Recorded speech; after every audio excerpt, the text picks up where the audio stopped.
The Russian Federation has carried out an absolutely relentless strike against the most basic infrastructure, against the heart of Ukraine's logistics. An absolutely precise and critical strike for the Ukrainian army, which also has an impressive peculiarity. And the thing is, this strike, beyond being prepared by the Russian Federation, was carefully prepared by Western media and some Western journalists in particular. Stay until the end of this video because that's where you'll get all the information.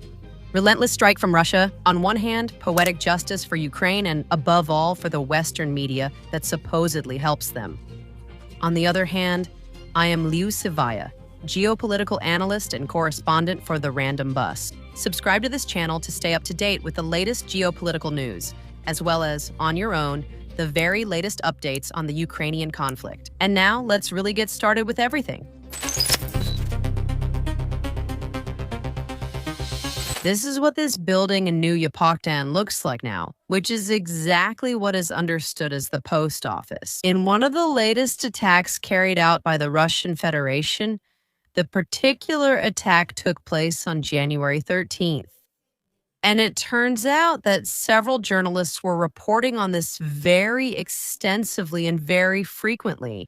The fact is that what was really happening in Ukraine by Russia in these terrible attacks was basically one war crime after another.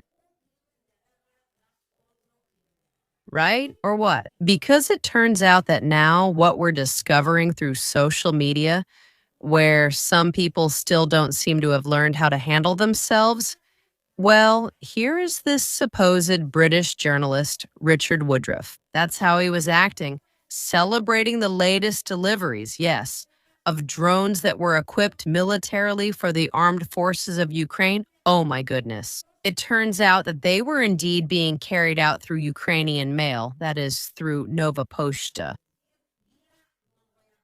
Surprise, surprise. In fact, I repeat, this journalist seems more like a mercenary for the collective West than a reporter. He was taking pictures. He was taking pictures of himself next to the boxes of drones in these same offices, doing his reports from there, and in some way making it very clear to all of us. What exactly is the role of these facilities in everything related to Ukraine's military infrastructure? Wow, it turns out they weren't just handling packages, but the logistics went beyond the front line. These images keep getting worse because it turns out that the journalist in question was also celebrating the terrorist attacks. The terrorist attacks carried out by Ukraine against generals of the Russian Federation. And basically for him, it was a matter of justice. Justice, yes, but where exactly? Why? This is where he's now talking about Novaya Pochta's mail. Once again, it turns out that Russia has attacked Novaya Pochta, where this same journalist, let me remind you, was delivering boxes and boxes of military aid for the Ukrainian army. He claims that Russia attacks civilian targets, but in fact, he himself has made the military targets public on a big screen. Here's where you have the footage of these drones being tested. And then, well, he actually confirms that this really is a drone, meaning he was there raising money to buy drones that, as you can see later on, now it will appear on screen and send you a greeting. That's what is called a drone. Look how happy he looks. The guy looks really happy. Up until the exact moment when it turns out that the Russian Federation found out about what was happening and being managed through the Ukrainian Postal Service. And they bombed the facilities in question. That's when they raised a huge outcry saying this shouldn't be done. Evil Russians, sons of bitches.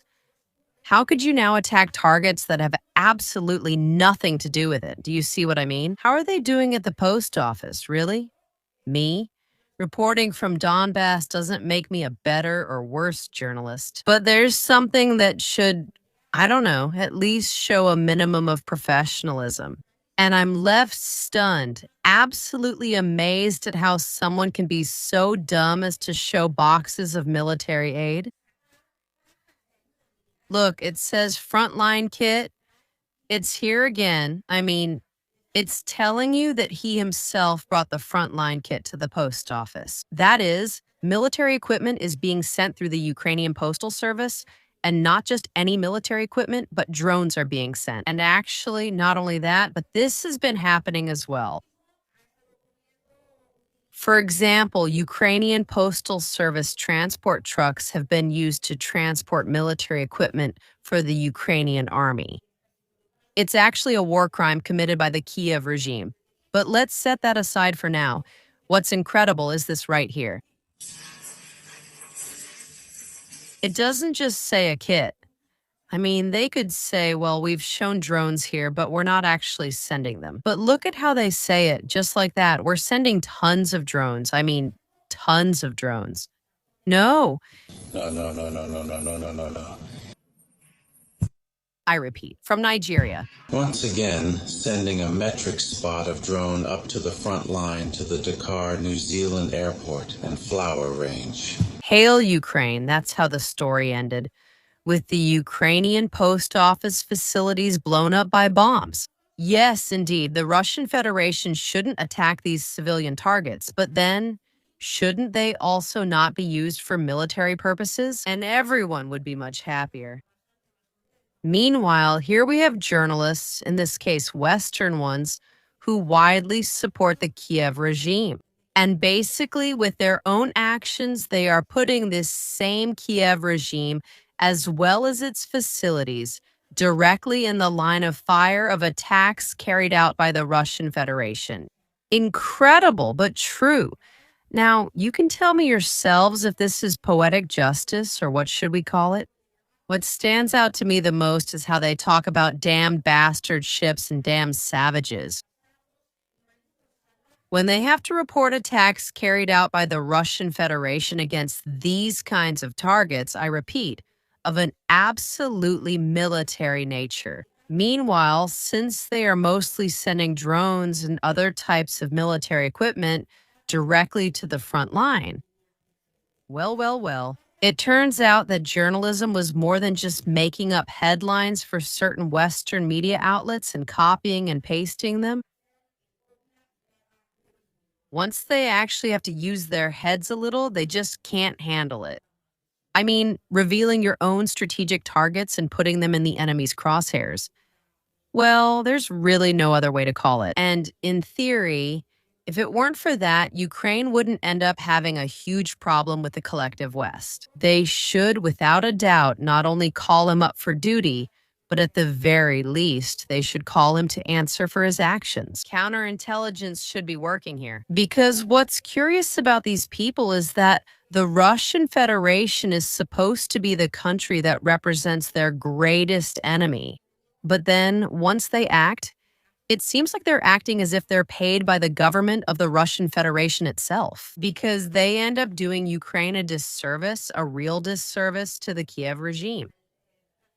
And in fact, in the vast majority of cases, Western journalists, it's by no means the first time they've done immense harm to the state they work in. In this case, we're talking about the Ukrainian state. And the thing is, the vast majority of them don't know the peculiarities of working in a conflict zone. They don't even know the basic safety rules, even the most basic ones. And basically, this is what we end up seeing in their reports and what we end up observing afterwards, in the form of attacks in response to them by the Russian Federation.